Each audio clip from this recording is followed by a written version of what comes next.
안녕하세요. 40대 주부입니다. 남편의 말만 듣고 살다가 친정까지 폭망할 뻔했어요. 사업자금 50억. 친정 부모님이 죽도록 모아둔 돈을 낼름 먹고선 나 몰라라 하는 겁니다. 야, 요양원이 전문적으로 치매 치료하는데 우리가 왜 모셔? 잘 모신다고 했지 모시고 산다고 했냐? 그리고 고작 50억 주고 왜 난리야? 뭐라고? 말을 그따위로밖에 못해? 너 50억 주기 전엔 어떻게 했어? 입안에 혀처럼 굴더니 이렇게 바뀌냐? 절박하면 뭘 못해. 그리고 너 치매 노인이랑 살 거야? 아님 나랑 살 거야? 노선을 잘 정해라. 저렇게 말하는 남편을 가만히 둘 수 있나요? 제대로 복수를 시작했죠. 오늘 제가 어떻게 남편에게 한 방 먹였는지 알려드릴게요. 우리 부모님 자산 50억. 누군들 그렇겠지만 정말 소중한 돈이에요. 50억이 하늘에서 뚝 떨어질 리도 없으니까요. 원래부터 돈이 많은 것도 아니었고요. 부모님은 신혼 때부터 개포동에서 세탁소를 오랫동안 하셨어요. 지금은 개포동도 고급 고층 아파트가 많이 있지만 그 전에는 작은 평수 서민 아파트가 즐비했어요. 제가 태어나기 전부터 아버지는 그 단층 아파트를 누비면서 세탁물을 수거해왔어요. 5층짜리 아파트에 오르내리는 일도 만만치 않거든요. 엄마도 미싱 돌리면서 옷 수선을 했고요. 손이 발이 되도록 일했다고 하면 맞을 거예요. 부모님은 고명딸인 저를 위해 열심히 사셨죠. 나름 강남에 산다고 기가 죽을까 걱정하셨어요. 세탁소 집 딸이라고 친구들이 놀릴 수도 있으니까요. 자전거에 세탁물을 싣고 달리다가 하굣길 친구들과 걸어오는 저를 아버지가 보시고 다른 골목으로 돌아가실 정도였어요. 게다가 혹시 반애들과 마주칠까 저에게 심부름도 시키지 않았던 분들이었어요. 아버지 도망가지 마. 아빠가 나를 보고 피하면 어떡하냐? 친구들이 더 이상하게 본단 말이야. 아빠가 세탁소 사장인 거 모르는 애들 없어. 저는 아버지가 자랑스럽고 좋지만 세상 시선은 그렇지 않더라고요. 고등학교 때 저한테 좋아한다고 고백한 남자애가 있었어요.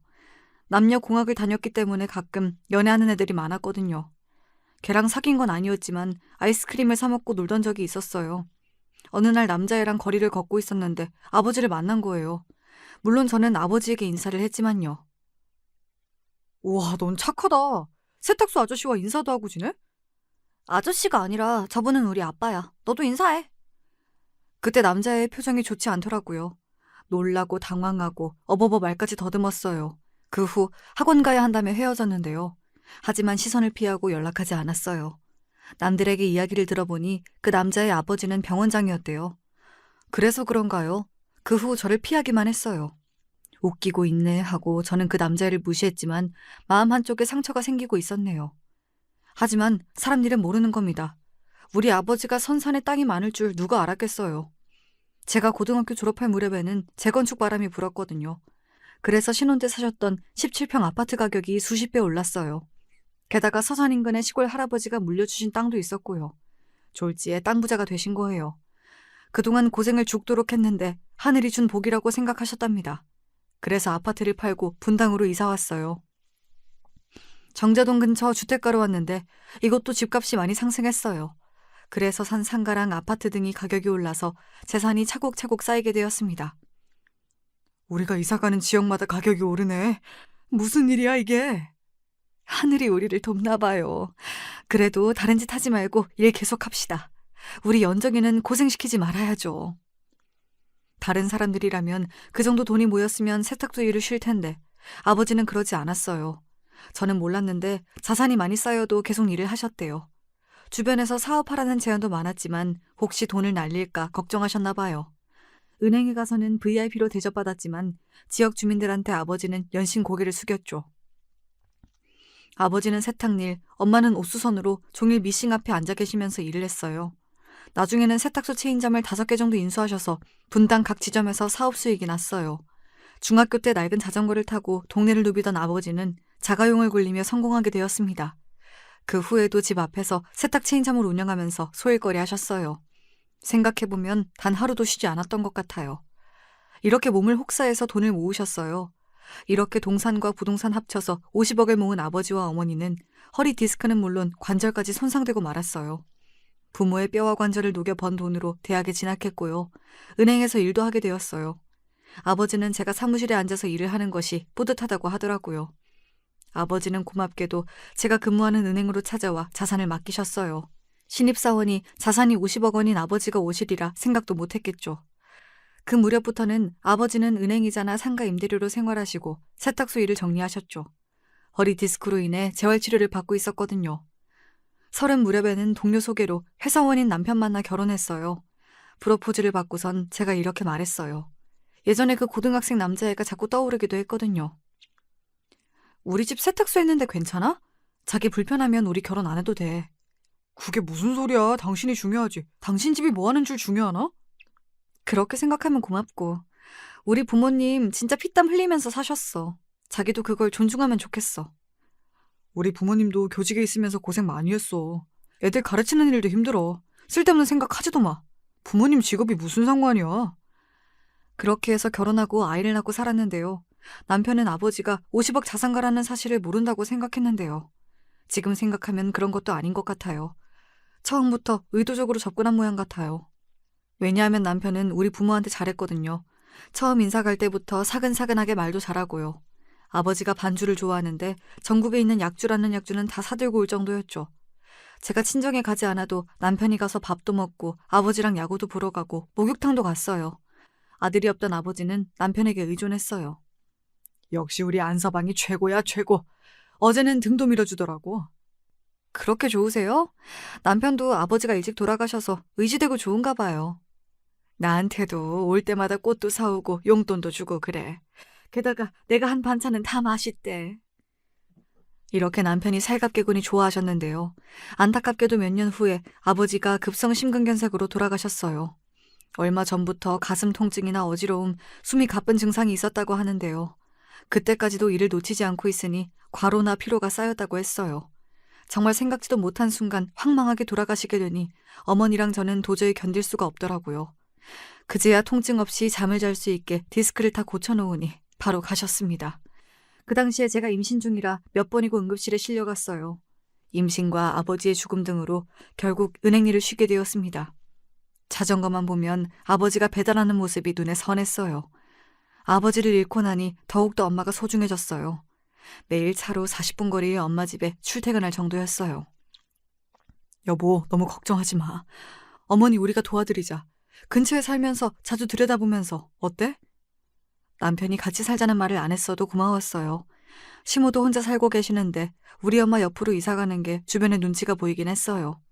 하지만 시모도 저의 사정을 이해해 주시더군요.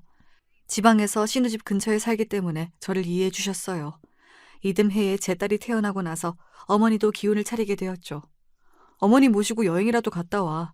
경주인데 독채로 온천도 있는 곳이야. 주워도 두고 가. 내가 볼게. 그래도 돼? 당신한테 고맙고 미안하네. 그래도 엄마가 좋아하시겠다.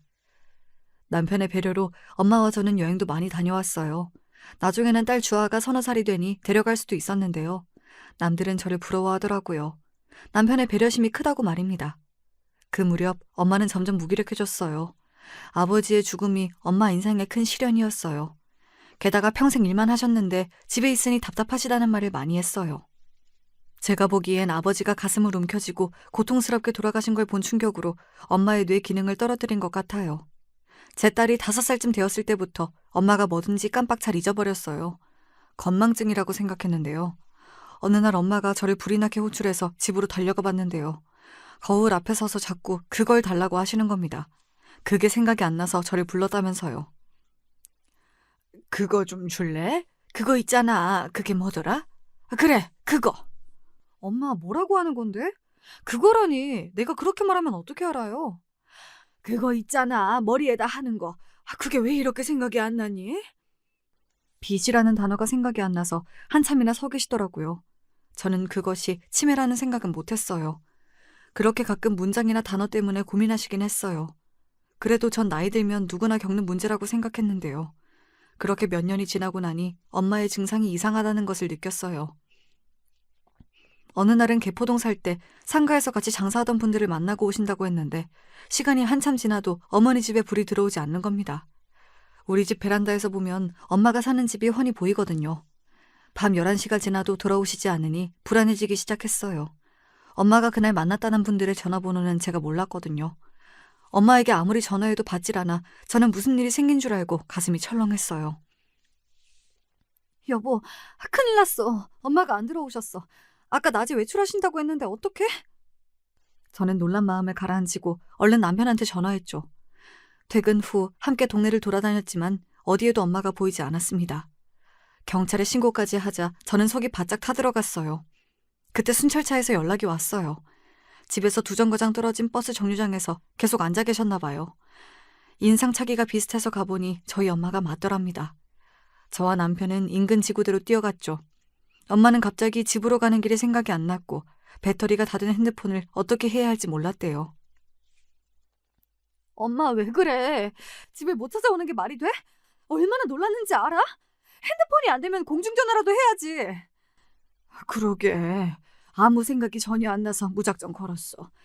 집에 가자. 나 다친 데도 없어. 너무 피곤하다. 그래 여보. 엄마 그럴 수도 있지. 나이 들면 그럴 때도 있대. 우리 엄마도 집 주소가 생각이 안 나셨대. 이렇게 한바탕 소동이 있고 난 후에 엄마는 평소와 똑같은 모습으로 돌아왔죠. 다만 몇 달간은 잠이 그렇게 쏟아진다고 하실 때도 있었고 몇 달은 잠이 안 와서 괴롭다는 말도 하셨어요. 주변에 물어봐도 나이가 들면 그럴 때가 있다고 하니 대수롭지 않게 넘겼어요. 게다가 몇 달은 집에 가보니 엄마가 멍하니 창문만 바라보며 서 계시더라고요. 왜 그러냐고 물어보니 그냥 기분이 울적하다고만 하셨죠.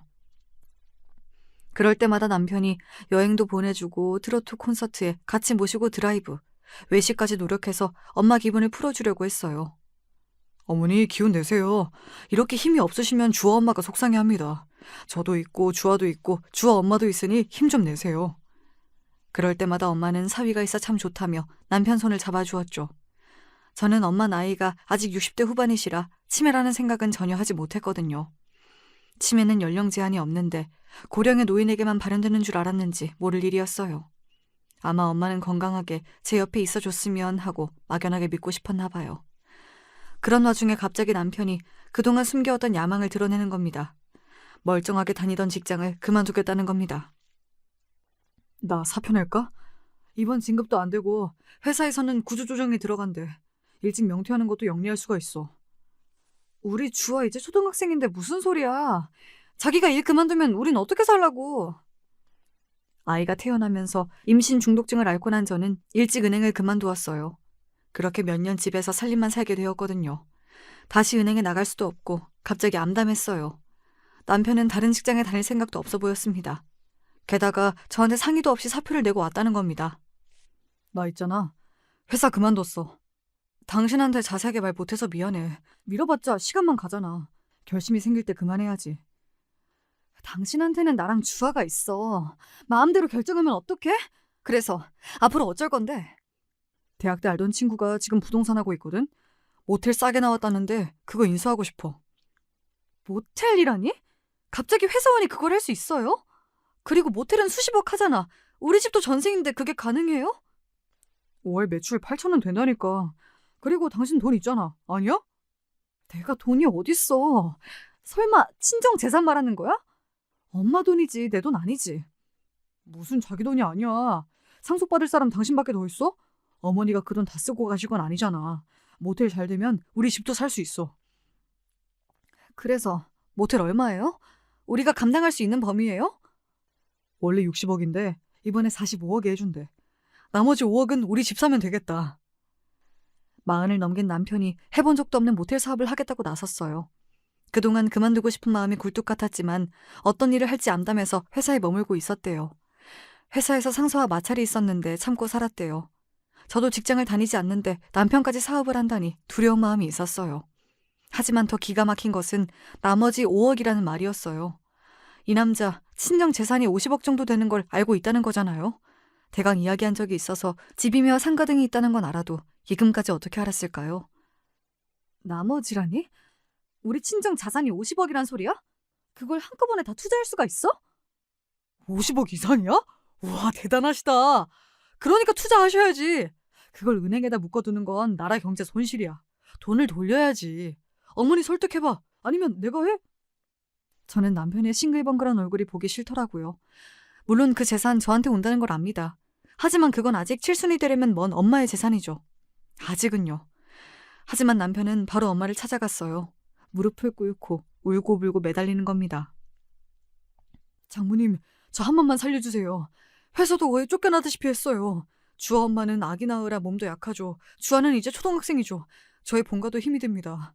그래서 저 다시 일어나야 해요. 모텔 사업 월 매출이 1억이랍니다. 호텔 장부도 보여드릴 수가 있어요. 제가 5년 안에 다 갚아드릴게요. 회사는 자기가 나온 거고 매출은 저한테 8천만 원이라고 했는데 점점 숫자를 늘리는 거 있죠. 엄마는 사위가 갑자기 울먹거리니 당황하셨죠. 내가 도와주면 다시 괜찮아지는 거야?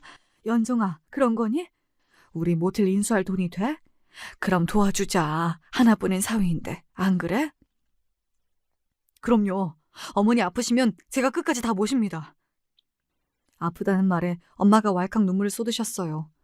남편에게는 아직 말 못했는데요. 엄마가 얼마 전 치매 검사를 받으셨거든요. 지인에게 엄마가 심하게 우울한 기분을 느낀다고 전하니 당장 치매 검사를 받아보라고 했어요. 그래서 여러 검사를 통해 엄마가 치매 증상이 보이고 초기에서 중기로 넘어가는 과정이라는 겁니다. 그날 얼마나 부둥켜 안고 울었는지요. 그런데 남편이 갑자기 회사를 그만두고 모텔을 인수한다고 이야기하니 저도 말할 타이밍을 놓쳤어요.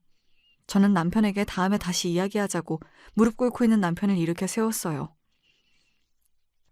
말하려고 했는데 엄마 치매래. 당신이 갑자기 회사 그만뒀다는 바람에 말 못했어. 여보, 치매라면 더더욱 그 모텔 사자. 어머니랑 주아랑 우리 다 행복하게 살려면 말이야. 그것이 필요하다니까. 그러니 돈 좀 안 될까? 돈? 친정 재산 말하는 거야? 말도 안 돼. 그거 엄마 치료비야. 어떤 방법을 동원해서라도 내가 낫게 할 거야.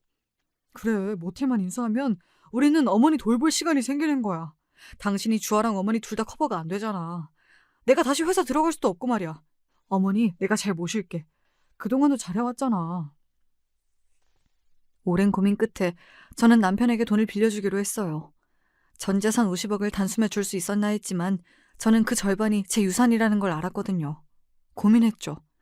남편은 월 수익 8천에서 1억이니 5년이 지나면 원금을 갚을 수 있다고 하네요. 그런데 그게 말이니까 쉽죠. 제가 은행원이었는데 그게 계산 안 되겠어요? 돈을 쉽게 갚을 것 같아도 리스크가 생기면 쉽지 않아요. 그래서 저는 선뜻 결정을 내리지 못했습니다. 남편은 답답하다며 가슴을 쾅쾅 쳤어요. 당신 같은 투자자만 있으면 누가 장사하겠어? 뭐가 그렇게 고민이 많아? 사업을 잘 될 것만 생각해야지. 안 될 거 생각하면 되냐?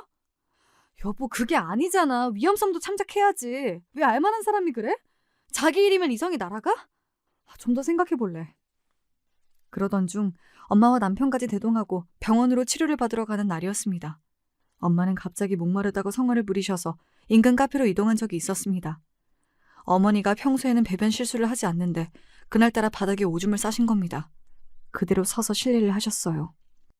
그래서 저는 놀란 마음에 화장실로 모시고 가서 옷을 갈아입혀 드렸는데요. 밖으로 나오니 남편이 제 옷을 벗어 바닥에 오줌을 닦더라고요.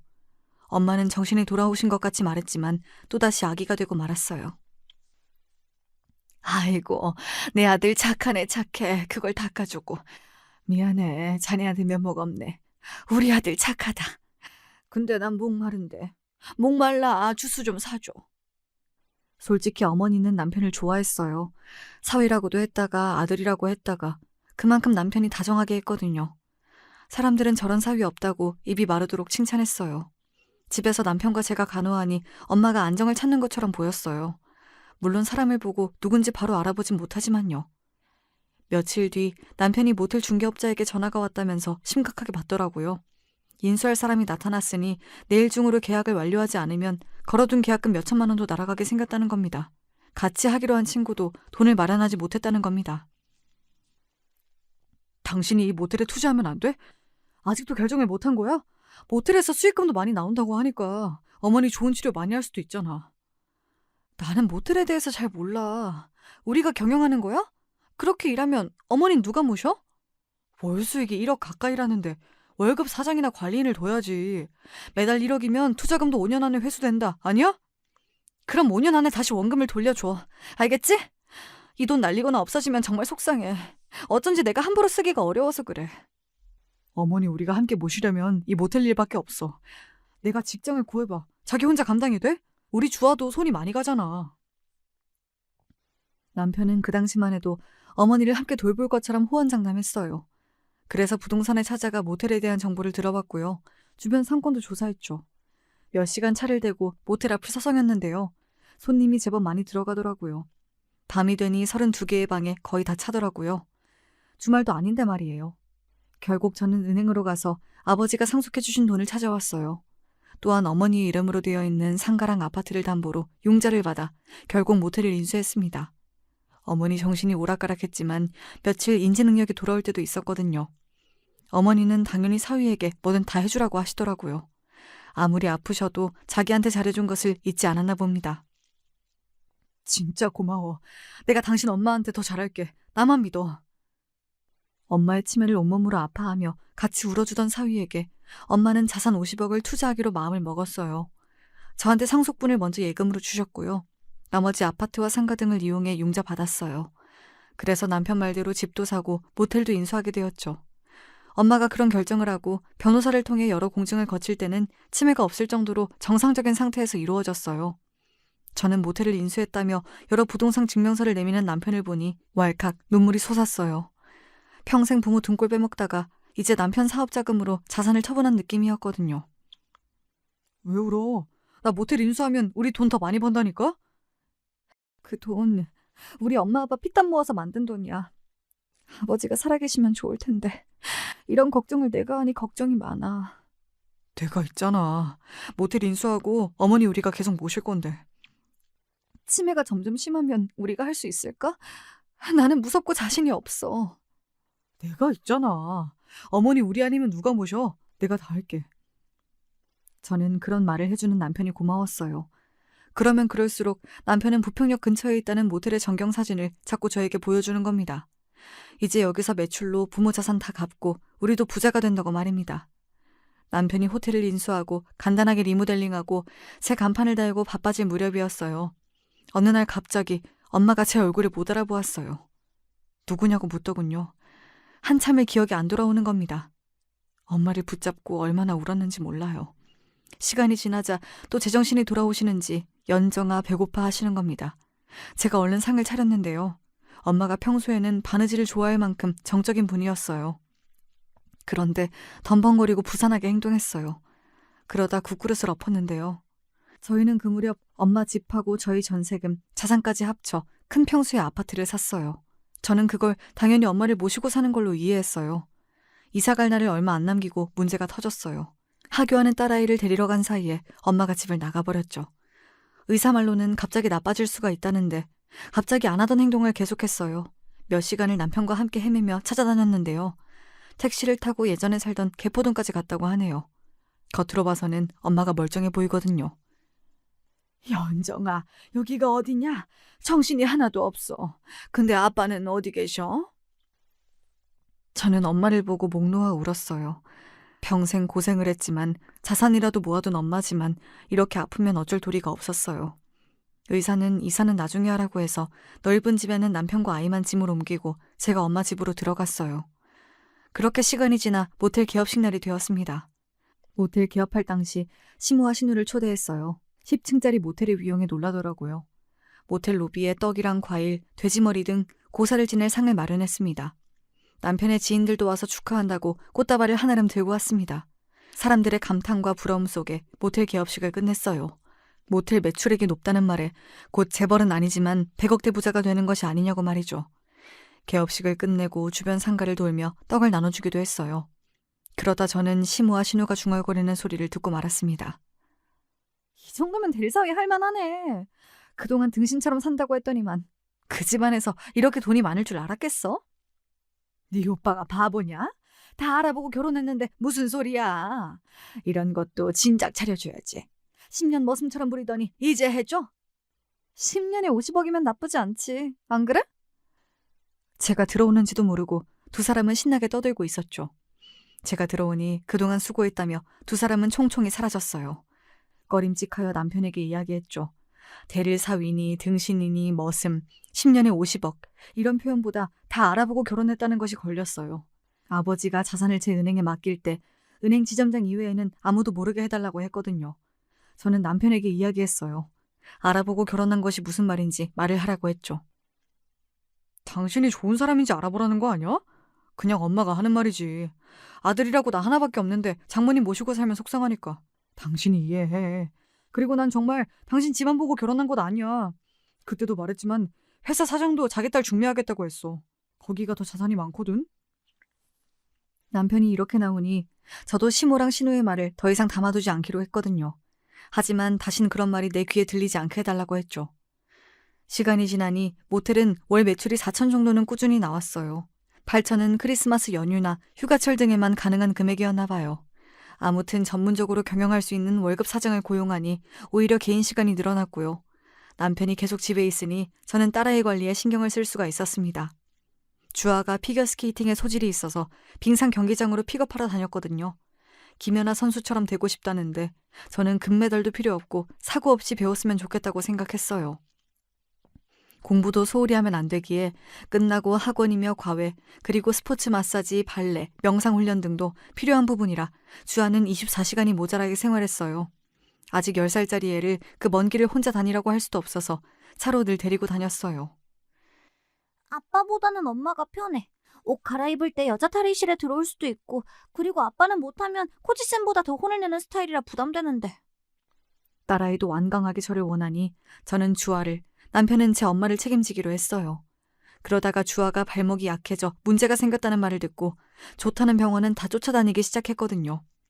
아마 그 무렵이었을 거예요. 주간 데이센터라는 곳에서 전화가 왔어요. 안녕하세요. 장강수님 보호자시죠? 오늘 장강수님이 배가 자꾸 아프다고 하시는데요. 병원에 모시고 가야 할 것 같아요.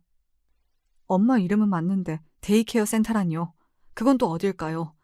딸아이의 물리치료를 마치는 대로 그 센터로 가보았어요. 치매 노인을 낮 동안 돌보는 민간 업체라고 했어요. 노인들 사이에 앉아있던 엄마가 저를 보고 갑자기 울음을 터뜨리는 게 아니겠어요. 왜 이제 왔냐면서요. 예전에 엄마를 잃어버렸을 때 저는 제 핸드폰 번호를 새겨 목걸이를 만들어준 적이 있었거든요. 유아 미아 방지 목걸이처럼요. 센터 쪽에서는 남편에게 계속 전화해도 받지 않았다고 했어요. 집에서 엄마를 돌보겠다고 저랑 약속했는데 데이케어 센터라니요. 물론 그 시설이 나쁘다는 건 아니에요. 하지만 저랑 상의도 없이 이럴 순 없다고 생각했어요. 태연하게 골프를 치고 남편은 집으로 돌아왔어요. 센터에서 엄마를 딸에게 인계했다고 연락한다고 했거든요. 그래서 그런지 술까지 먹고 늦게 들어오는 거 있죠? 지금이 몇 시야? 새벽 2시야. 당신 미쳤어? 엄마를 그런데 맡겨놓고 술을 마시고 와? 당신이 와서 데리고 갔다고 해서 술 마신 거지. 아니었으면 7시쯤 모시고 왔지. 나랑 상의도 없었잖아. 먼저 그래야 순서지, 안 그래? 너는 애 링크장에 넣어두면 네 시간이 생기지만 나는 어머니랑 종일 있어봐. 은행 업무도 못 봐. 낮에 오는 돌보미 요양사 계시잖아. 그때 시간이 생기는데 왜 이래? 누가 들으면 당신이 우리 엄마 24시간 보살피는 줄 알겠어? 나야말로 놀아? 아침에는 집안일 대충 하고 주아 관리하면 저녁 9시쯤 들어와. 그 후에 내가 엄마 돌보는 거잖아. 당신은 낮에 몇 시간인데? 치매를 무조건 집에서 돌봐야 한다는 생각을 접어. 거기 센터에서 24시간 보살피면 도움이 된다니까? 좋은 프로그램이 얼마나 많은데. 요양사도 자주 바뀌고 저번엔 갑자기 소리를 질러서 이웃에서 인터폰도 왔어. 나 당신이 돌본다고 해서 모텔도 투자한 거야. 남편이 약속을 어겼다는 생각에 저는 소리를 지르고 말았어요. 그랬더니 남편은 억지를 부리더군요. 그놈의 모텔 이야기. 그게 나만 좋자고 한 일이야? 주아 이제 돈 드는 거 한두 푼이 아니야. 그리고 어머니도 다른 질병 없이 치매니 20년 이상 사실 수도 있어. 그리고 우리 노후 대책? 그거 다 모텔에 달린 거야. 당신 인생이 달려있다고. 무슨 소리야. 당신이 엄마 잘 모신다고 해서 준 거라고 몇 번을 다짐 말았는데. 안 모신 게 뭐야. 안 한 게 뭔데. 이 여자가 진짜 50억 투자했다고 남편 알기를 진짜 머슴으로 아는 거야? 그때 어머니가 방에서 뛰쳐나왔습니다. 그러다가 속옷에 실례를 했어요. 거실 바닥은 이내 축축하게 젖었습니다. 그걸 보더니 남편은 혀를 차며 그대로 집을 나가버렸어요. 저는 엄마의 옷을 갈아입히고 소변을 치웠죠. 생각해보니 남편도 고충이 있었겠죠. 자기 부모도 아닌데 이런 일이 한두 번이겠어요. 저는 주아랑 엄마 관리를 남편과 바꾸기로 다짐했어요.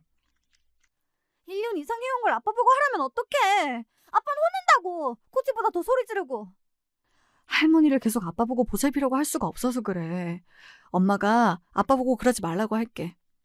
엄만 나보다 할머니가 더 중요하지. 어릴 때부터 그랬어. 나는 맨날 뒷전이고. 그런 넌 자식 낳으면 걔가 더 중요하고 엄마는 아무렇게나 대할 거야? 말도 안 되는 소리 하지 마. 누가 그렇대? 아무튼 아빠가 불편해서 그래. 다 자기들 마음대로야. 이러면서 아침도 안 먹고 학교 가더라고요. 그래도 남편에게 딸아이 관리를 맡겼어요. 솔직히 둘 다 힘들지만 적어도 남편에게는 자기 피부 치인 딸이 정성을 쏟기 편할까 싶었어요. 하지만 애 픽업 시간도 놓쳐 링크장에서 2시간 떨게 만들고 감기 걸려서 병원까지 입원했어요. 도대체 어디에 정신이 팔려 이러는지 저도 모를 정도였어요. 사업을 시작했는데 월급 사정 가지고는 안 되겠어. 걔가 중간에 현금 손님 가로채면 어떡해? 벌써 그런 정황들이 나타났는데 지금 주아가 문제야? 이렇게 당당하게 나오는 거 있죠. 게다가 주아가 아프다는 소식에 시모가 달려왔어요. 남편이 도움을 요청했대요. 저는 엄마 돌봐야 한다고 종종거리고 앉아있으니 말이에요. 하지만 시모는 제 염장을 지르더라고요. 예, 남자 보고 장모 보살피고 딸 뒤치다거리 하라고 하면 되냐? 큰일을 해야지. 모텔이 호텔 되는 건 시간 문제래. 그러면 매출 규모가 다르고. 이제는 남편 괴롭히지 마. 머슴이야? 너희 집 머슴이냐고. 주아는 내가 간호할 테니 넌 너희 엄마한테 가봐. 모든 사람이 저보고 문제가 있다고 하더라고요. 그런가요? 남편이 애당초 엄마를 돌본다고 했으니 저는 약속을 지키라는 것뿐이었는데 말이에요. 하지만 모텔에서 불미스러운 사건이 터지고 말았어요. 불륜 커플이 모텔에서 일을 치르고 있을 때 본 부인이 찾아와 불을 지른다고 난리를 쳤나 봐요. 다행히 화재로 이어지진 않았지만 뉴스에 오르내리다 보니 갑자기 매출이 떨어진 겁니다. 게다가 또 다른 불륜 커플이 있었는데 이번에는 남편이 주차장에서 기다렸다가 죽인다고 난리를 쳐서 집단 난투극이 벌어졌대요. 일련의 사건들이 몇 달간 매출에 직격탄이 되었어요. 여기서 불륜하고 꼭 들킨다 이런 징크스라는데 모텔 투숙객이 절반이 이런 사람들이라니 가정주부인 저는 불쾌하기도 했어요. 물론 그런 사람들이 올지도 모른다고 했지만 눈으로 보이는 결과에 저는 자괴감이 몰려왔어요. 모텔 접자. 이거 뭐 불륜 조장한다고 손가락질 받는 것도 싫고 매출 점점 떨어질 텐데. 넌 사업을 그런 식으로 하냐? 기다려봐. 그리고 불륜이 하루 이틀이야? 다시 매출 상승하는 거니까 그만 입 좀 닫아. 남편은 날카로운 말들을 내뱉었어요. 그동안 다정했던 남편은 어디로 갔는지 알 수가 없었습니다. 인건비 줄이기로 했으니까 엄마가 당분간 주아 봐주신대. 픽업도 해주고. 주아도 좋다고 했어. 당신도 모텔에서 일해. 우리 엄마는? 엄마는 어쩌고? 엄마도 모텔에서 일 시키면 되겠네. 말이 되는 소리를 해. 야, 너 세탁소 집 딸이었으면서 되게 고급스럽게 산 티낸다. 일하면 안 돼? 장모는 이제 요양원으로 보내. 할 만큼 했어. 요양원이라뇨. 엄마를 모시겠다고 해놓고 이제 어려워지니 내보내겠다고? 저는 밖으로 나가려는 남편을 붙잡았습니다. 말도 안 되는 소리 하지 마. 엄마 모신다고 해놓고 50억 가져갔잖아. 그런데 요양원이라니 그게 말이야? 모텔 접어 그럴 거면. 아니 이 여자가? 넌 네 엄마가 그렇게 중요하면 시집을 왜 왔어? 그냥 혼자 살지? 주아랑 난 너한테 아무것도 아니야? 그 말이 아니잖아. 약속했어. 당신이 나랑 결혼하기 전부터 내 부모한테 잘한다고. 잘했잖아. 이제 너나 나한테 잘해봐. 그리고 요양원에 가서도 모시는 거지. 평생 끌어안고 살 필요는 없잖아. 내가 잘 모실게 그랬어. 모시고 산다고는 안 했으니까 지금은 위급 상황이야. 융자 못 갚으면 어쩔래? 남편은 벽창호처럼 엄마를 요양원에 보내야 한다고 했습니다. 저랑 남편이랑 안 좋아지니 엄마의 상태도 나빠졌어요. 갑자기 저에게 물건을 던지기도 하고 음식에 대한 식탐도 커져서 냉장고 문에 자물쇠를 걸 정도였어요. 모텔은 손님이 뚝 끊기니 관리비가 만만치 않게 들었어요. 이렇게 적자가 계속 진행되다간 엄마의 아파트나 상가 등이 날아갈 수도 있다는 생각이 들었어요. 무엇보다 남편의 태도 변화가 절망적이었습니다. 집까지 큰 평수로 옮겨놓고 엄마를 데려올 생각을 안 하고 있다뇨. 의사도 이제는 불안정해 보이지 않으니 이사를 하라고 했습니다. 주아가 어느 정도 회복이 되었고 전국 선수권 대회라도 나가려면 드는 돈도 많지만 누군가 주아를 관리할 사람이 필요했어요. 저는 엄마를 주간 요양사라도 써서 집에서 모실 생각이었습니다. 그럴 만한 돈이 충분하니까요. 남편이 자산을 가져갔으니 이런 비용까지 마련해야 할 텐데요. 새 집에는 오히려 시모가 편안하게 쉬고 계시면서 제 가슴에 비수를 꽂았습니다. 예, 내가 치매면 요양원에 넘겨. 너희들 고생하는 거 못 보겠다. 너는 네 딸보다 네 엄마가 중요하니? 어떻게 시모가 이런 말을 할까요? 저는 자리에서 벌떡 일어났습니다. 어머니, 그 말씀 명심할게요. 어머니 아프고 병들 때 저는 제 자식만 생각할 테니 얼른 내려가세요. 다시 보고 싶지 않습니다. 얘가? 넌 어디다 화풀이? 내가 뭘 잘못했어? 남편한테 50억이나 투자한 건 엄마 죽을 때까지 모신다고 해서 결정한 일이에요. 근데 이제와 나 몰라라 하는데 어머니가 그렇게 말씀하시면 안 될 일이에요. 돈 필요하니 뭔 말을 못해? 그리고 우리 아들이 네 엄마 모시려고 결혼한 건 아니잖아. 할 만큼 했는데 왜 그래? 그리고 내가 왜 나가? 여기 내 아들 집이야.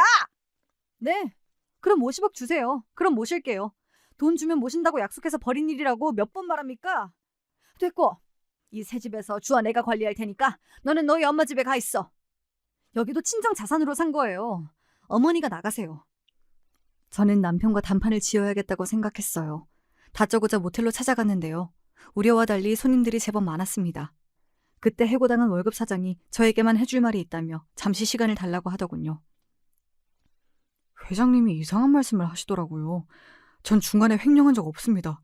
이 호텔은 원래부터 남녀가 많이 와요. 매출 8천 정도 늘 유지했는데 왜 저를 해고하는지 모르겠어요. 알고 보니 남편이 일부러 저에게 조작된 매출표를 보여준 거였어요. 제가 다달이 5천이라도 친정 자산을 갚으라고 했거든요. 불륜 사건들은 일어난 것이 맞지만 그렇다고 손님이 빠지지 않는다고 했어요. 사모님도 조심하세요. 회장님 이상해요. 돈을 빼돌릴 수도 있어요. 주식하는 것 같던데 여기 사모님 친정 자산으로 매입한 거라면서요. 그럼 사모님이 운영하세요. 왜 남편에게 맡겨요? 제가 도와드릴게요. 명함 드릴 테니 필요하시면 연락하시면 돼요. 저에게 매출 금액을 속이고 모텔이 힘들다고 거짓말하는 남편을 찾을 수 없어 집에 돌아왔어요. 집으로 오는 요양사 간병인이 저한테 그동안 감사했다고 인사를 하더군요. 엄마 어디 갔어요? 엄마가 어디에도 보이지 않아요. 남편분이 모시고 나갔어요. 그 말에 저는 너무 화가 났어요. 당장 전화했더니 엄마를 모시고 요양원에 간다고 하는 겁니다. 저는 당장 차를 돌리라고 했지만 남편은 전화를 끊었어요. 보호자 허락도 없이 엄마를 데리고 갔다고 저는 고발이라도 할 참이었는데 엄마를 태운 남편 차량이 멈췄습니다.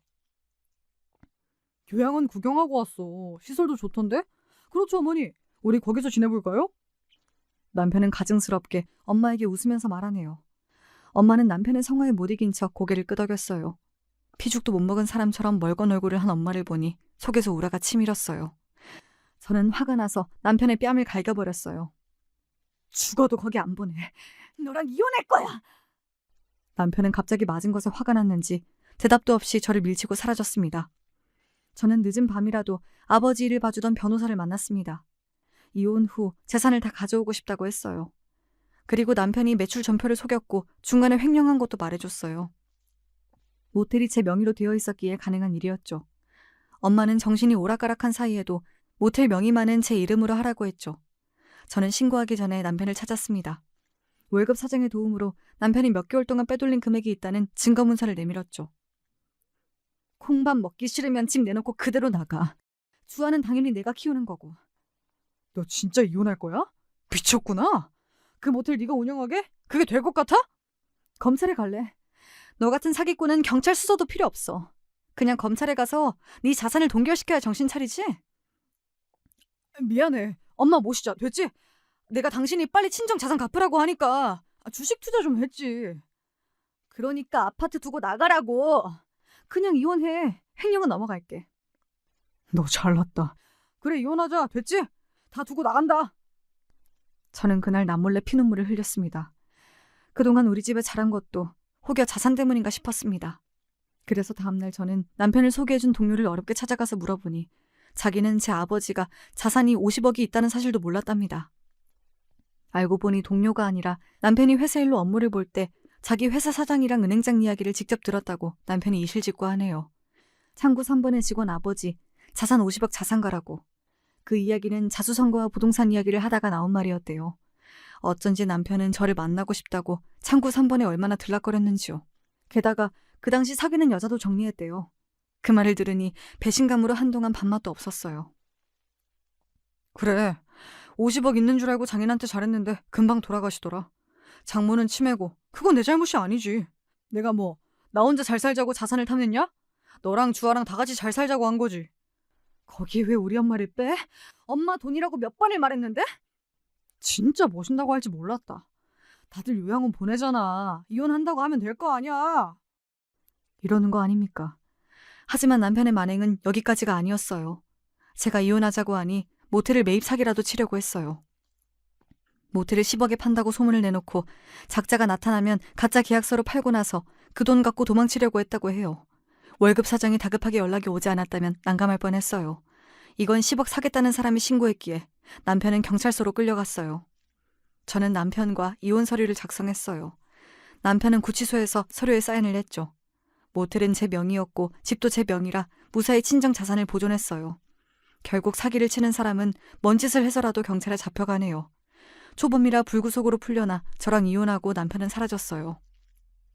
시모는 초반에 남편을 구명하라고 저에게 난리를 쳤지만 저는 눈 하나 깜짝 안 했어요. 병든 엄마랑 저리 가서 살라고 하셨잖아요. 잘 사세요. 저도 제 갈 길 갈게요. 아가야, 내가 잘못했다. 너희 남편 나쁜 놈 아니잖아. 자식 데리고 살아보려고 하니 이것저것 잘못이 생긴 거지. 한 번만 봐줘. 그동안 충분히 봐줬어요. 기만하는 것도 한도가 있죠. 그만 가보세요. 멀리 안 나가요. 저는 시무를 받아주지 않았어요. 처음엔 울부짖다가 그대로 가시더라고요.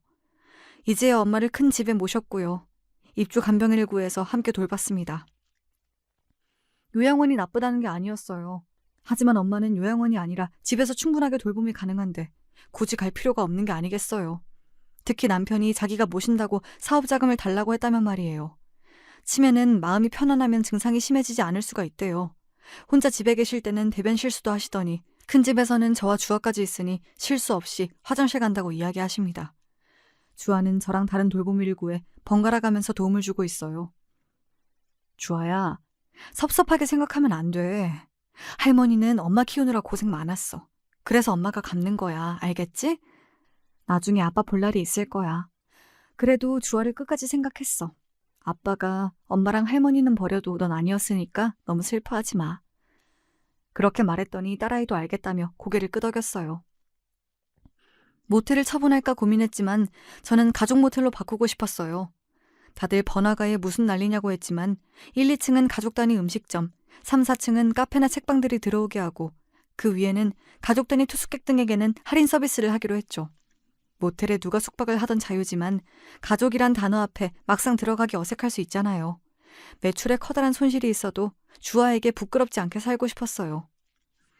남편의 본심은 50억을 갖는 것은 아닐 수 있어요. 하지만 엄마를 모시기 싫다는 게 저는 더 충격이었어요. 처음부터 잘해주지 말던지요. 다 할 것처럼 해놓고 받을 것 다 받고 약속을 안 지키면 어떡합니까? 남편은 시골에서 모텔 청소를 한다고 해요. 모텔에서 일하고 싶었는데 잘됐다고 생각했어요. 지금까지 제 이야기를 들어주셔서 감사해요. 도깨비 방망이라도 있으면 엄마 안 모신다고 했을 때 늘씬하게 다듬어 줄 텐데요. 그래야 시원한 복수잖아요. 하지만 제 마음속에서 남편은 영원히 지워졌으니 완벽한 복수겠죠. 이야기 들어주신 분들도 댁내 평안하시고 행복하세요.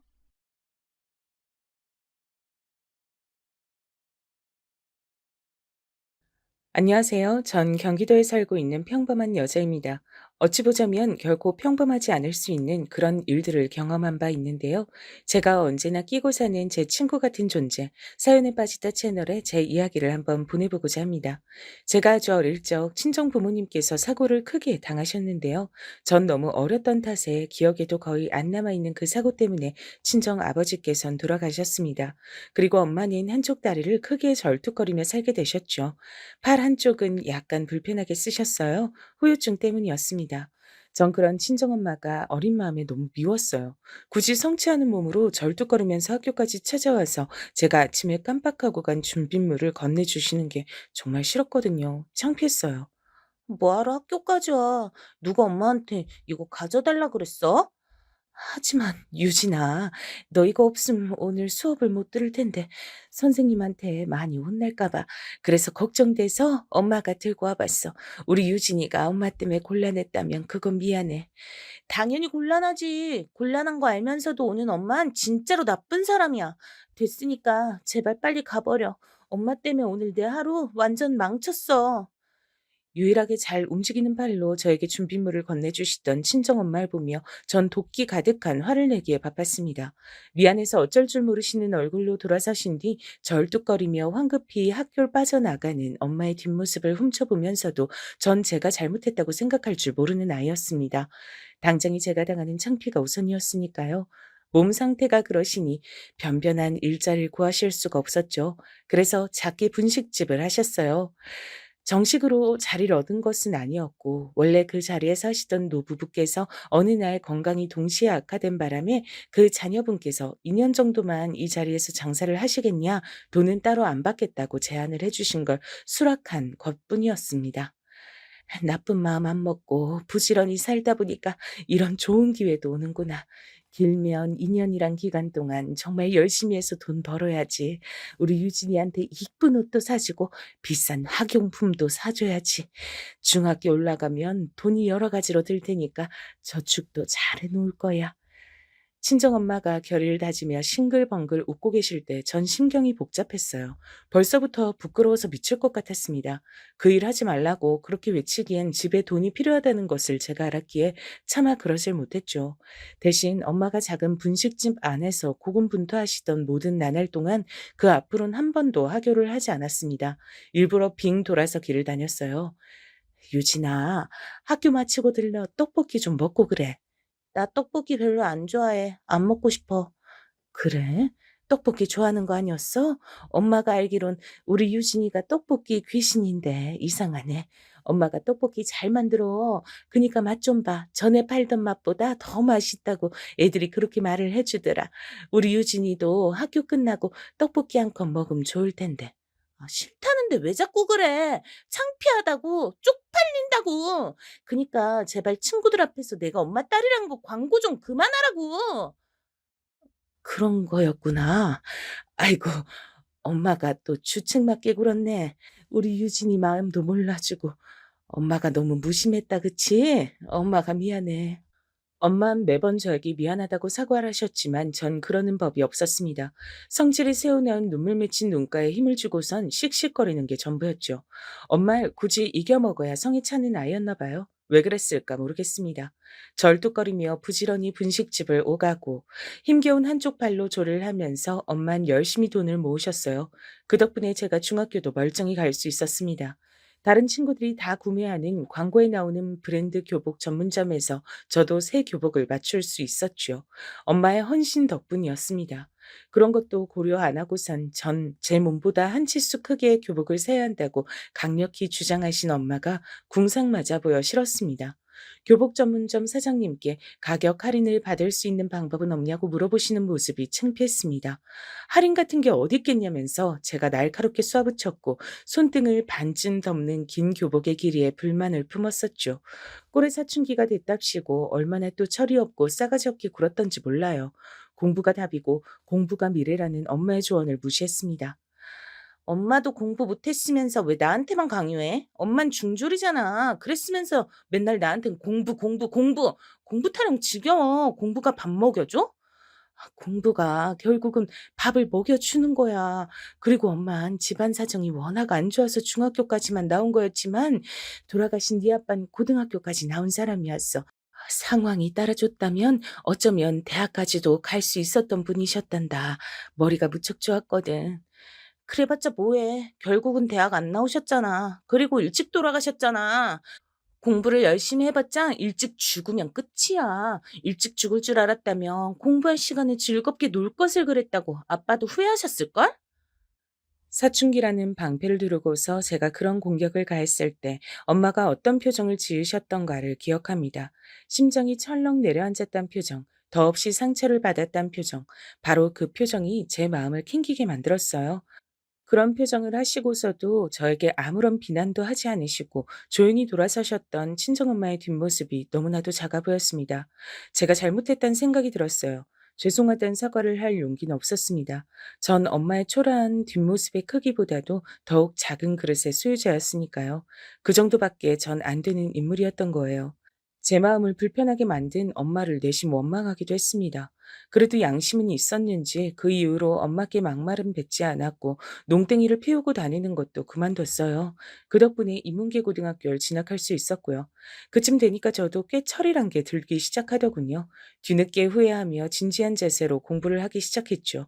그러자 꽤 성적이 나오기 시작하더군요. 선생님들의 칭찬도 처음으로 받아봤고 제가 받은 성적표를 슬그머니 엄마의 로션통 옆에 두는 것도 처음으로 해봤습니다. 내용물을 끝까지 아껴 쓰기 위해 거꾸로 뒤집혀 있던 로션통이 어쩐지 제 마음을 아리게 만들었던 것 같아요. 그럴싸한 립스틱 하나 없는 엄마의 화장대는 얼마나 오래되었는지도 가늠하기 어려운 때에 들여놨던 작은 탁상이었습니다.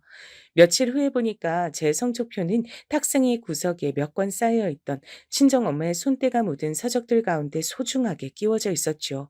힘들고 지칠 때마다 그 모습을 떠올리며 공부를 이어갔던 것 같아요. 꽤 괜찮은 4년제 대학교에 갈 수도 있는 성적이 나왔지만 전액 장학금을 지원해 주겠다고 한 전문대에 최종 입학을 했습니다. 돈도 안 들거니와 취업률이 굉장히 높은 곳이었기 때문이에요. 제가 크나큰 성공을 거둘 수 있었다면 참으로 좋았겠죠.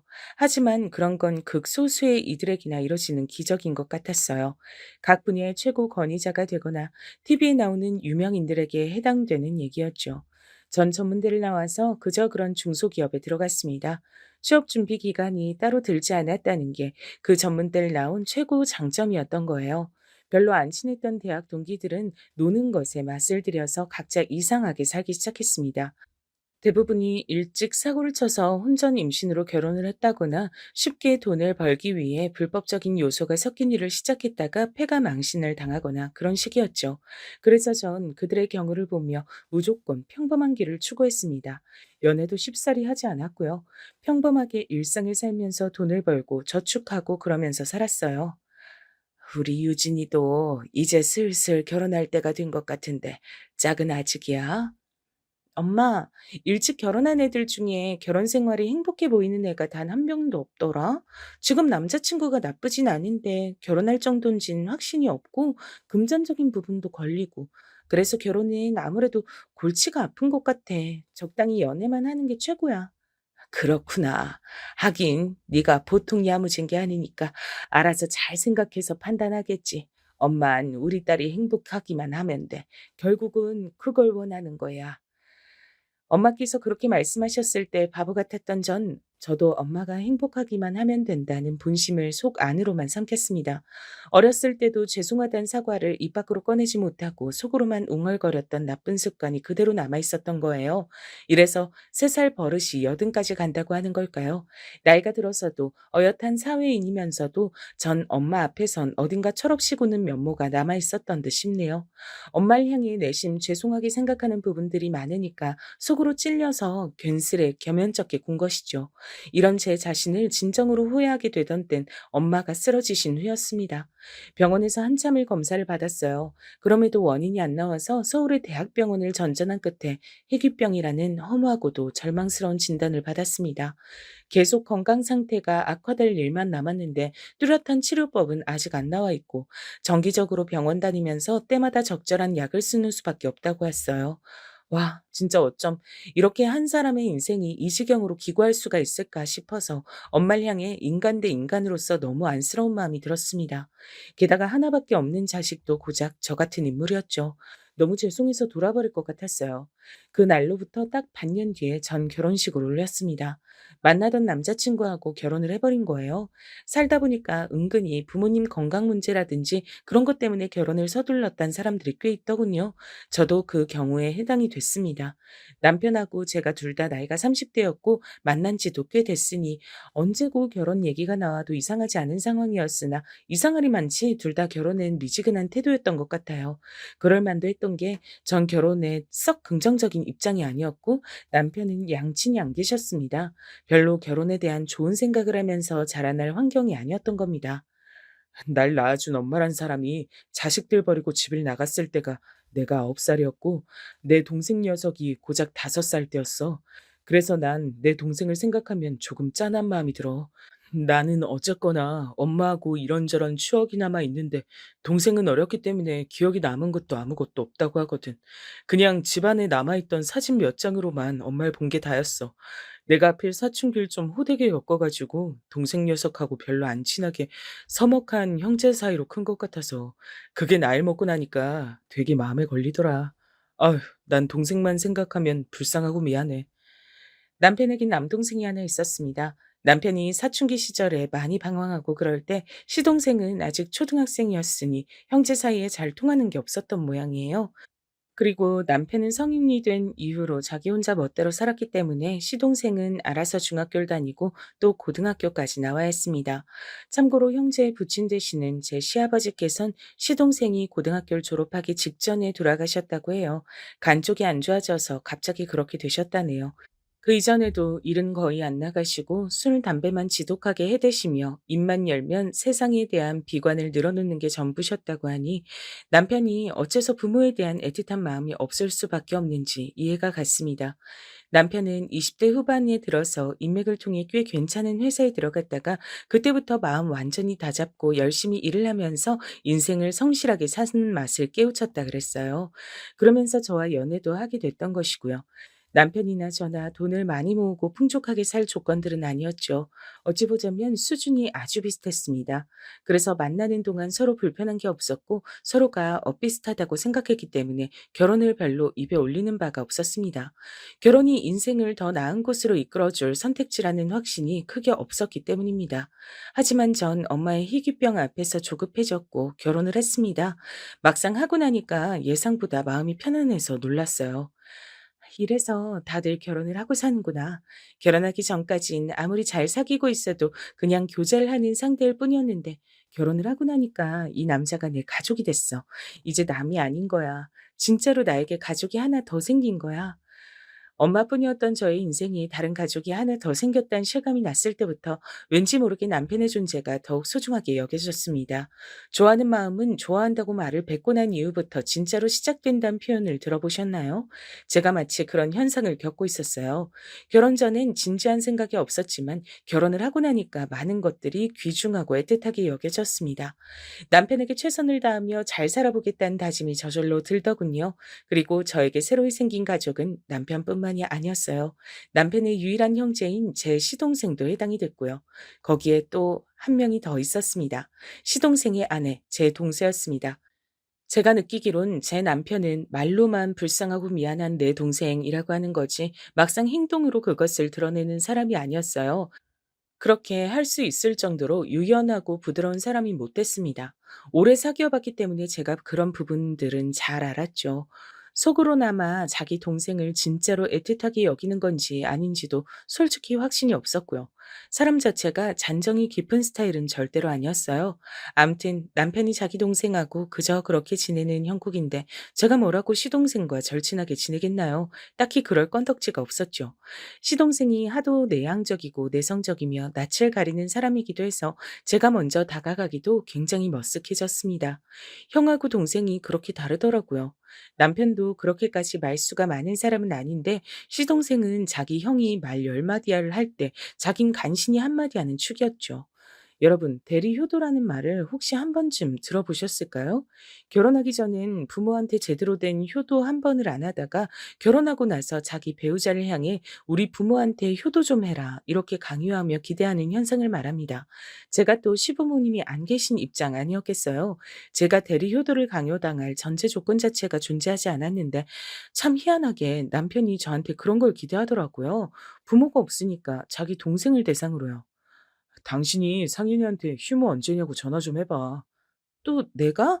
왜 자꾸 나보고 전화를 하라 그래? 그리고 휴무 언젠지 그걸 괜히 왜 물어봐? 괜히라니. 휴무 언젠지 물어보면서 그럼 휴무 날 뭐하고 시간 보내는지, 어떤 계획 있는지, 요새 건강은 좀 괜찮은지 이런 것도 같이 물어볼 수 있잖아. 딱 좋잖아. 그렇게 딱 좋으면 자기가 직접 자기 동생 좀 챙겨. 왜 나한테 자꾸만 시키려고 들어? 내가 하면 어색해서 안 돼. 뭐가 어색해? 그럼 뭐 난 안 어색한가? 형수 전화보단 형 전화를 그쪽에서도 덜 어색하게 여기지 않겠어? 아니야, 우린 안 그래. 형 전화는 한숨 쉬면서 받고 형수 전화는 한숨 안 쉬면서 받을 것 같아. 그러니까 상윤이한테 당신이 전화 좀 해봐. 아, 진짜 맨날 말로만 내 동생 하면서 정작 본인이 직접 하는 건 하나도 없지. 그거 되게 툴툴거리네. 하기 싫으면 하지 마. 전화하지 마. 상현이가 무슨 일 있음 자기가 직접 전화해서 알려주겠지. 소식 없음 아무 일 없다는 뜻일 텐데 굳이 전화하는 것도 웃길 것 같네. 그니까 연락하지 마. 아니, 왜 자긴 갑자기 소리를 지르고 그래? 화를 왜 내? 자긴 꼭 이렇게 다혈질이 발동하더라? 전화 내가 할게. 이따 밥 먹고 나서 좀 여유로울 때 전화하면 되잖아. 그럼 됐지? 제가 이렇게 일단락을 맺으면 남편은 입이 대빨 나와서 투덜투덜 거렸습니다. 그러면서도 본인이 직접 시동생한테 연락을 하겠다고는 안 하는 게 핵심 포인트였어요. 차라리 저희 둘 다 연락을 안 할지언정 본인이 연락을 하겠다는 선택지는 없었습니다. 말로만 떠드는 효도를 요새 아가리 효도라고 한다던데 남편도 그런 유형이었던 거죠. 대상은 부모가 아니라 동생이었지만요. 제가 원래대로 하면 별다른 접점 하나 없이 그저 그렇게 지냈을 법한 시동생과 연락을 종종 하게 됐던 건 남편의 이런 강요 아닌 강요 때문이었습니다. 결혼하고 나서 하나뿐인 가족은 챙기면서 살고는 싶고 그런 생색은 내고 싶은데 본인이 하긴 싫으니까 절 부려먹었죠. 시동생이 되게 무뚝뚝하고 정적인 사람이었어요. 말로는 크게 표현을 안 한 스타일이라고나 할까요? 언제 한 번은 무슨 대화를 하던 도중에 어쩌다 보니까 제가 바로 다음 주가 제 생일이란 얘기를 해버린 적이 있었어요. 아, 그러세요? 형수님 생신이시구나. 별 생각 없이 꺼낸 소린 거 아시죠? 그냥 무시하시면 돼요. 절대로 별 의미 두고 꺼낸 소린 아니었어요. 아, 네, 알겠습니다. 제가 괜히 민망해져서 횡설수설했을 때도 시동생은 단조롭게 반응한 게 끝이었어요. 그래 놓고 사흘 뒤에 집으로 무슨 택배가 와서 보니까 식사 대용으로 타먹는 선식이었습니다. 보니까 시동생이 보내준 것이었더라고요. 생각도 못한 터라 깜짝 놀라 연락을 했죠. 아, 그거요. 형하고 타 드시라고요. 제가 먹어보니까 그거 꽤 괜찮더라고요. 어머나, 혹시 제 생일이라고 사서 보내주신 거예요? 아닙니다. 그냥 보냈습니다. 에이, 맞잖아요. 제 생일이라는 얘기 듣고 바로 주문하신 거죠? 사실은, 네, 맞습니다. 아, 변변한 게 아니라서 좀 민망하네요. 전화 끊겠습니다. 시동생은 도망을 치듯이 전화를 끊어버렸어요. 되게 민망해하던 그 반응은 절 피식 웃음 짓게 만들었죠. 사람이 좀 뻣뻣해서 그렇지 속은 따뜻하다는 게 겪을수록 느껴졌어요. 속빈 강정하고는 거리가 먼 인물이었습니다. 속에 진심이 가득 차 있었습니다. 솔직히 인물이 좋은 건 아니었는데 볼수록 어딘가 정감이 가는 인상이었어요. 진실된 느낌이 묻어나온다고나 할까요? 게다가 성격이 진중하고 진솔되니까 그런 매력이 또 있었네요. 반면에 남편은 인물이 꽤 괜찮은 편이었습니다. 호쾌한 인상이었거든요.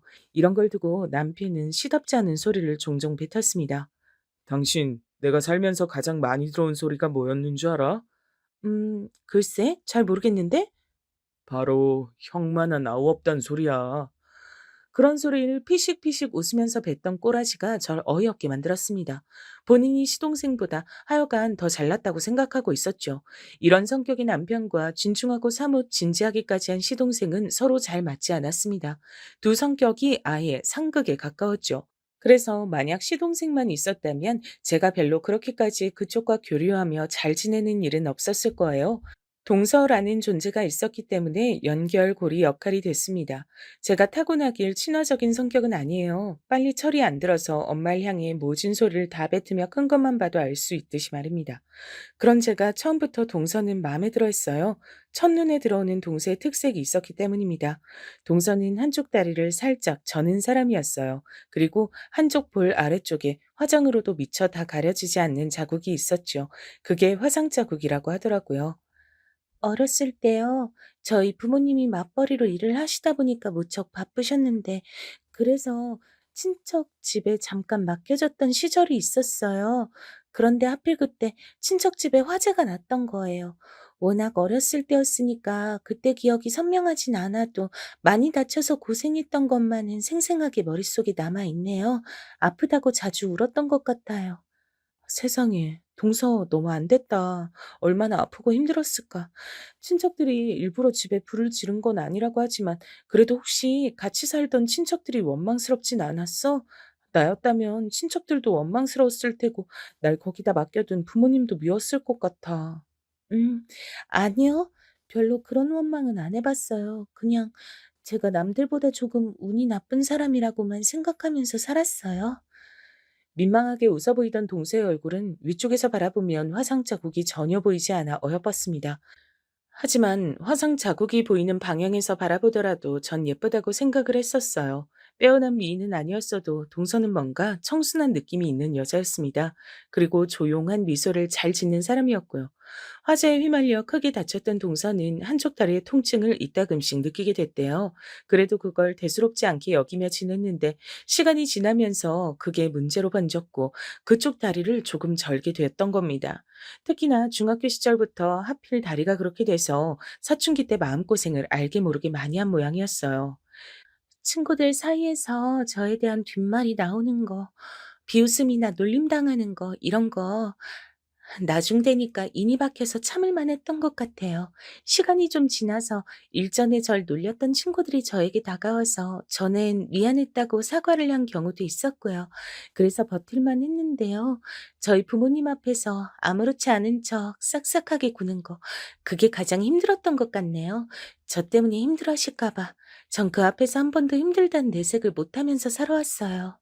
동서는 그렇듯 내면에 어쩔 수 없는 그늘을 지니며 살아온 사람이었습니다. 양친을 잃고 하나뿐인 형과 별로 친밀하지도 않게 살아온 시동생하고 둘이 뭔가 통하는 구석이 있었던 모양이더라고요. 동서가 말하길 시동생하고 결혼한다고 했을 때 사실 집에서 반대도 겪었다고 했습니다. 네가 뭐가 부족해서 그런 인물하고 결혼을 하느냐고 저희 부모님께서 그런 말씀을 얼마나 하셨던지 몰라요. 제가 너무 씩씩하게 아무렇지 않게 굴면서 지내왔더니 제가 정말 아무 부족한 점이 없는 딸이 줄.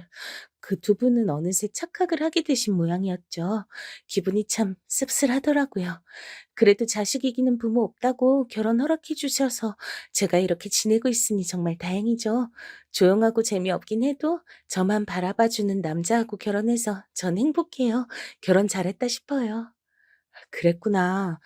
자식이 아무리 좋은 배우잣감을 데리고 와도 자기 자식이 더 아깝게 느껴지시는 게 부모 마음이라잖아. 그래서 아마 동서한테 그러셨을 거야. 형님한텐 자꾸 이런저런 얘기를 다 하게 되네요. 형님이 편하게 절 대해주셔서 그런가 봐요. 제가 혹시 너무 주제넘게 구는 건 아니겠죠? 만약 그렇다면 형님이 슬쩍 저한테 눈치 좀 주세요.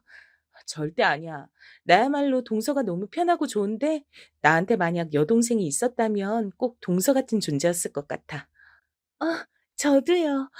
저한테 만약 언니가 있었다면 형님 같은 존재였을 거라고 속으로 생각한 적 있었는데 저희 통했네요. 동서가 배시시웃길래 제가 마주보고 씩 웃어주면서 참 예쁘다 이렇게 몇 번이고 말을 해줬습니다. 자기가 뭐가 예쁘냐며 놀리지 말라면서 동서가 손살을 쳤지만 전 진심이었어요.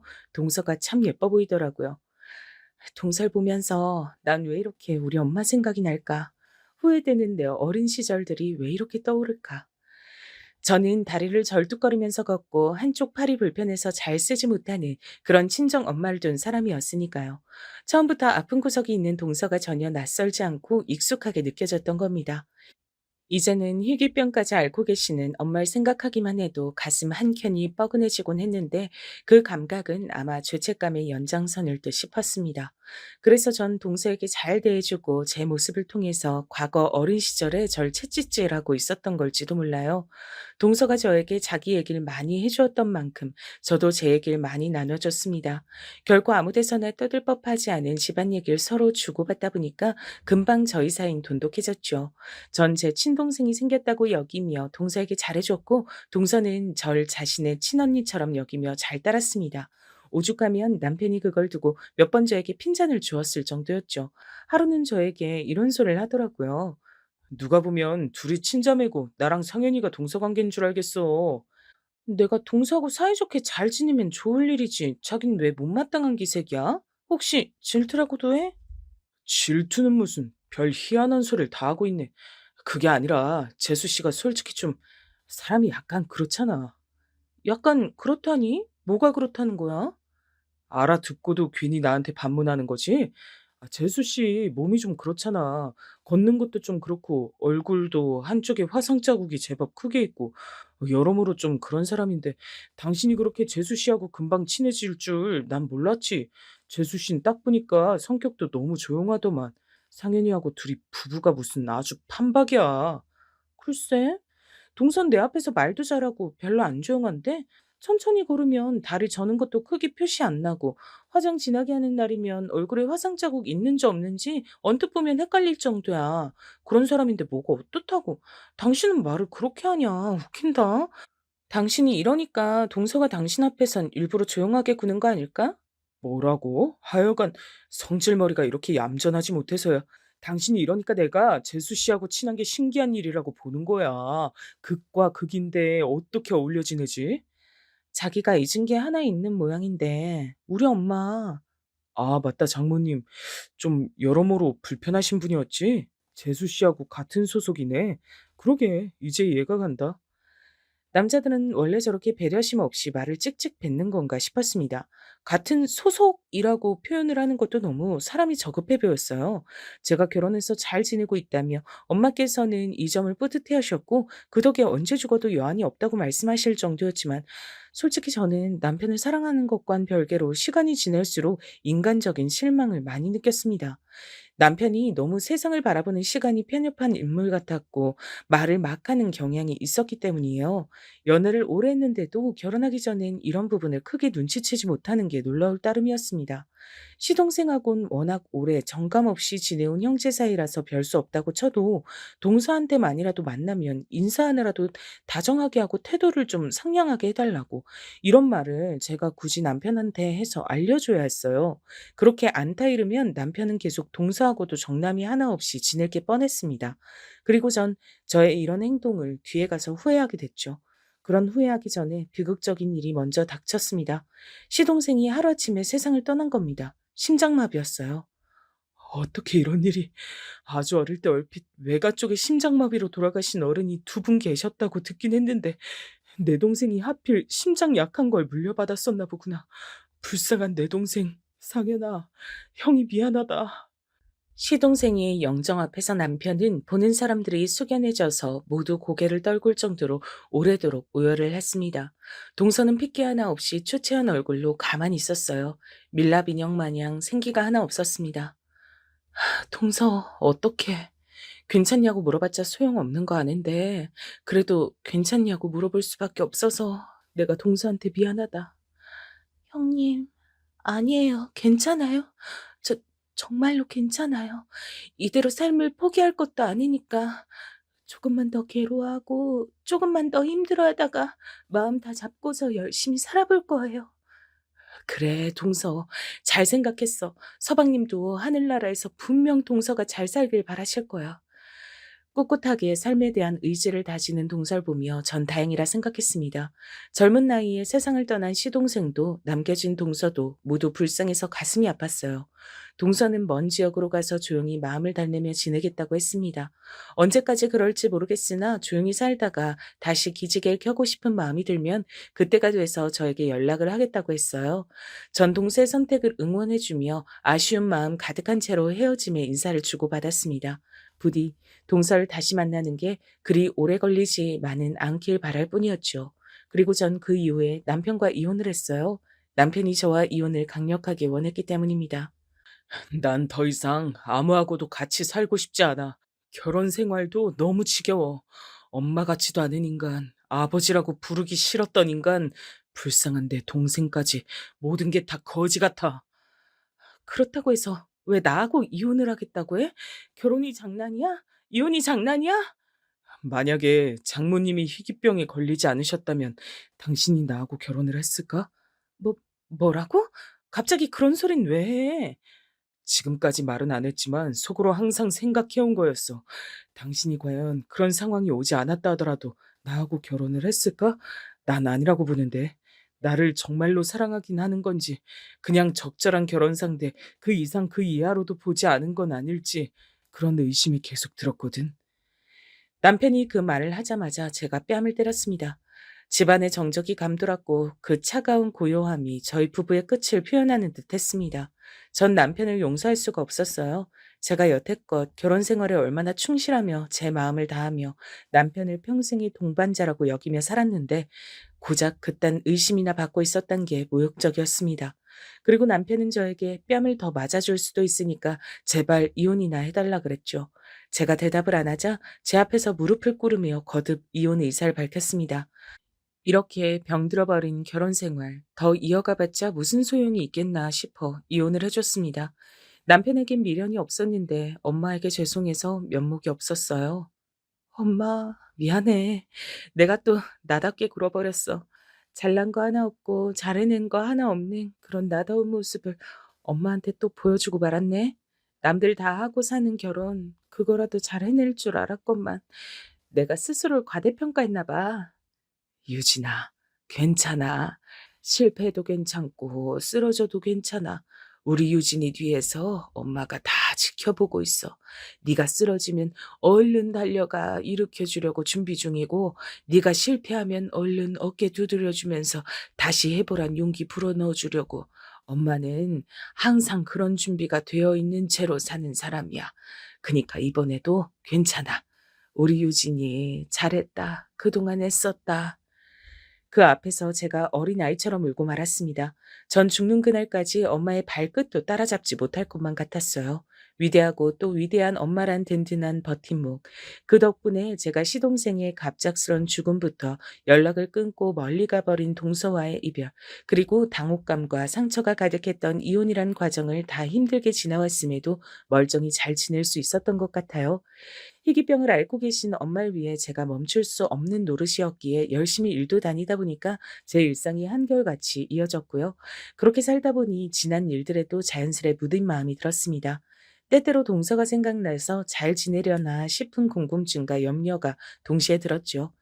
특히나 엄마를 보고 있으면 동서가 떠오르기 마련이었기 때문에 더욱 그랬습니다.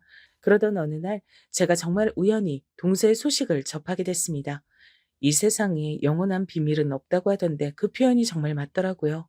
여러분, 젊은 사람들은 거의 다 하고 요새는 나이 드신 분들도 꽤 많이 하는 SNS가 뭔지 아시죠? 제가 원래 그런 걸 안 하고 살다가 직장 동료가 시작해보라고 권해서 해봤거든요. 그러다 제가 SNS에서 동생 소식을 접한 겁니다. 동생 친척으로 추정되는 인물이 놀랍게도 동생의 결혼 소식을 올려놓은 거예요. 웨딩드레스를 입은 동서가 사진 속에서 환하게 웃는 모습이었습니다. 그리고 사진상에서 신랑은 팔 부분만 나와 있었어요. 신부가 주인공인 사진이었거든요. 뭐? 동서가 결혼을 한다고? 이 사람이 마침 예식장하고 시간을 적어 놓고 이때 간다고 했으니까 나도 그날 시간이 되면 가볼까? 동서가 깜짝 놀라서 우는 건 아닌가 모르겠네. 괜히 민망해서 저한테 이 좋은 소식도 못 전했을 동서가 안쓰러웠어요. 동서와 저의 공통점이 있다면 결혼식을 따로 정식으로 안 올리고 간단한 식사 자리를 갖는 것으로 끝냈단 거예요. 전 결혼식에 딱히 미련이 없었지만 동서가 결혼식을 올린다는 게 괜스레 가슴이 벅차올랐습니다. 꼭 가서 동서를 봐주고 와야겠다는 생각이 들었어요. 당일에 부지런히 준비를 해서 장소로 가봤더니 정말로 동서가 신부인 예식장 홀이 있었습니다. 그리고 전 신부 옆에 적힌 이름을 보고 제 두 눈을 의심했죠. 왜 내 전 남편 이름이 여기 적혀 있지? 아, 설마 동명이인이겠지. 전 고개를 갸웃하며 걸음을 옮겼고 결혼식이 진행될 홀 입구에서 웃는 얼굴로 하객들을 맞이하고 있는 신랑을 본 순간 얼어붙고 말았습니다. 동서와 결혼한다는 남자가 바로 제 전 남편이었기 때문입니다. 상상도 못한 일이었어요. 전 너무 놀란 나머지 후다닥 뛰어가다가 신부 대기실을 발견했습니다. 미친 듯이 뛰는 심장을 안고 안쪽을 봤더니 동서가 웨딩드레스를 입고 앉아 있었어요. 그리고 저와 눈이 마주치자 기절할 듯이 놀라더군요. 형, 형님? 어떻게 형님이 여기 설마 뒷조사하신 건가요? 뒷조사라는 단어가 나왔던 것부터 동서가 떳떳하지 못하다는 것을 눈치챘습니다. 그때부터 심장이 조금 진정되었고 머리가 차갑게 식기 시작했어요.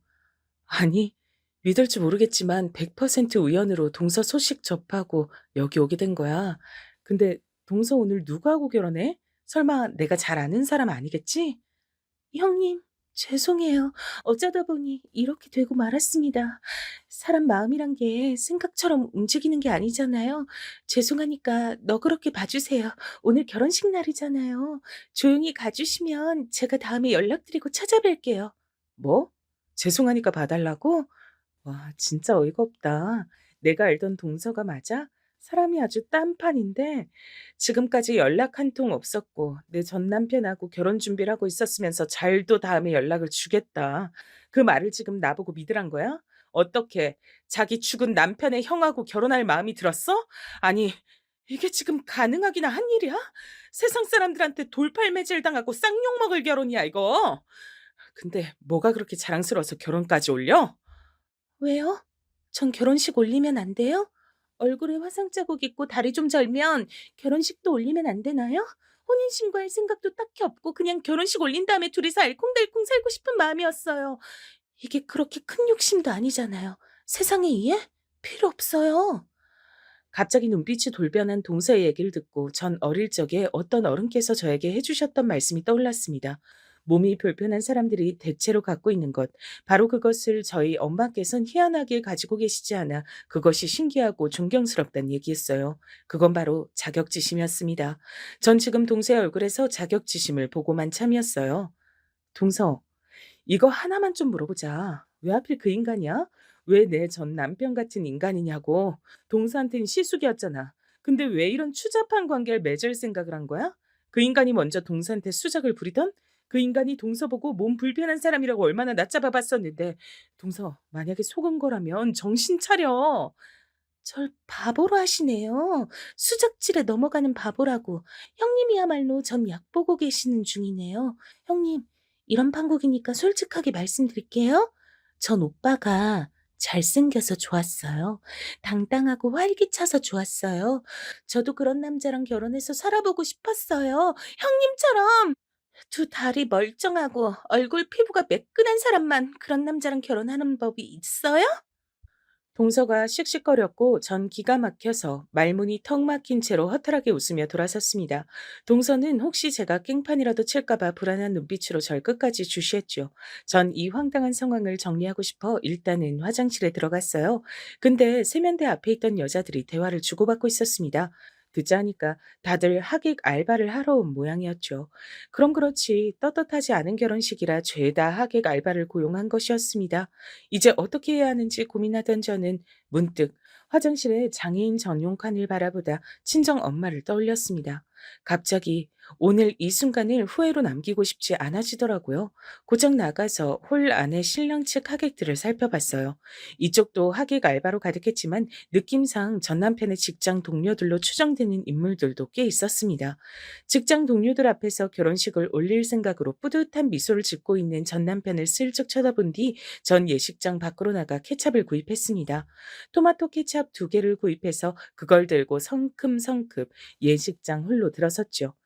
상간녀, 상간남의 결혼식장에서 폭로를 잘못했다가 명예훼손인지 뭔지 하는 걸로 고소를 당했다는 일화를 인터넷에서 본 게 떠올랐어요.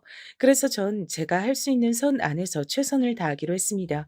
혹시라도 제가 난리를 칠까봐 그게 걱정이었던 건지 동서가 파리해진 안색으로 신부 대기실에 있다가 이제 신부 입장을 위해 이동하려던 참이었습니다. 저는 조금의 망설임도 없이 그쪽으로 다가가서 케찹을 발사했어요. 안 돼, 내 드레스. 미안해. 내 손이 미끄러졌어. 저녁 식재료로 산 건데. 아까워라. 세탁비 물어줘야겠다. 얼마야? 5만 원? 10만 원? 형님, 미치셨어요? 이제 이걸 어떡하란 거예요? 하얀 드레스에 빨간 오물이 묻다니. 아무래도 그쪽만 묻은 건 너무 튀니까 다른 쪽도 다 뿌리는 게 낫겠다. 그러면서 전 케첩을 더 뿌렸습니다. 거대한 웨딩드레스에 갇힌 동서의 몸은 절 피할 수 없었고 비명을 지르며 저에게 당하는 수밖에 없었습니다. 예식장 직원들이 모두 기함을 하는 사이 저는 걸음을 옮겨서 홀 안으로 향했어요. 마침 신랑 입장 순서 직전이었습니다. 전 씩씩하게 걸음을 옮기려던 남편에게 다가가서 거침없이 나머지 케첩을 확 뿌렸습니다. 얼굴을 향해 뿌렸는데 가슴팍으로 조준이 됐더라고요. 고맙게도 옷 중에서 그 부분만 하얀색이었기에 단번에 망쳐놓을 수 있었죠. 이게 대체 무슨, 어, 어, 당신, 아니, 어떻게. 그건 내가 묻고 싶은 말이다, 인간아. 어떻게 하면 대체 자기 죽은 동생의 아내하고 결혼식을 올릴 마음이 들었어? 주둥이로만 허구한 날 불쌍한 내 동생 이지랄 하면서 행동으로는 한 번도 자기 동생 안 챙길 때부터 내가 그 썩은 인성 알아보긴 했었지. 하늘에서 네 동생이 널 저주하고 있을 거다, 이 양심 없는 미친놈아. 비록 하객 알바로 가득한 곳이었지만 모두가 깜짝 놀라 짧은 비명을 지르며 자리에서 벌떡 일어나길래 제가 아주 뿌듯해졌죠. 전 남편은 제가 뿌린 토마토 케첩보다도 더 붉어진 얼굴로 입술을 꽉 깨문 채였습니다. 내가 이래서 너하고 이혼한 거야. 고분고분하고 참하고 남자의 보호 본능을 자극하는 여자하고 살고 싶지. 너처럼 할 말 다 하고 성질머리 드센 여자하고는 더 안 살고 싶더라고. 전 남편이 이새로 그렇게 중얼거리길래 전 아주 큰 목소리로 대답을 해줬어요. 뭐라고? 재수 씨랑 결혼하고 싶어서 나하고 억지로 용을 쓰고 이혼한 거라고? 세상에, 자기 재수 씨랑 결혼하기 위해서 아내를 버리는 남자도 있구나. 그런 쓰레기랑 내가 결혼 생활을 했었다니. 아유, 어쩐지 이혼하고 나서도 한동안 몸에서 쓰레기 냄새가 안 빠지던데. 그게 다 네 놈 때문이었구나. 이제 전 남편의 얼굴은 터질 듯하였고 당장이라도 절 한 대 치고 싶어서 어쩔 줄 모르는 것 같았습니다. 전 피식 웃으며 홀가분하게 돌아섰어요. 신부 대기실 쪽에서 엉엉 우는 동생 소리가 들려왔습니다. 설마 이 정도 각오도 안 하고서 붙어먹었던 거야? 진짜 이해가 안 되는 년놈들이야. 전 고개를 절레절레 저으며 예식장을 빠져나왔습니다. 집으로 돌아가자 엄마께서 주말에 무슨 약속이 있어서 나갔다 왔는지 물어보셨는데 전 바로 대답은 않고 평생 안 하던 짓을 해버렸어요. 엄마의 앉은 무릎을 베고 누워버렸던 겁니다. 제 행동에 놀라시던 엄마께서 이내 웃으시며 제 머리칼을 만져주셨어요. 역시 엄마가 최고란 생각이 들었네요. 궁금해서 얼마 후에 소식을 일부러 찾아봤는데 전 남편 놈이 직장 내 소문이 안 좋게 쫙 퍼져서 울며 겨자 먹기로 사직서를 낸 모양이었습니다. 알고 보니 사고방식 한번 끝내주게 독특했던 제 동생이었던 그 인간은 전 남편하고 얼마 뒤에 헤어진 뒤 거처를 멀리 옮긴 듯 했고요. 한때는 제 친동생처럼 여기며 잘 지냈던 사이였기에 곱씹으면 이루 말할 수 없이 씁쓸했지만 이런 게 바로 인생의 맛이겠거니 생각하며 마음을 다스렸답니다.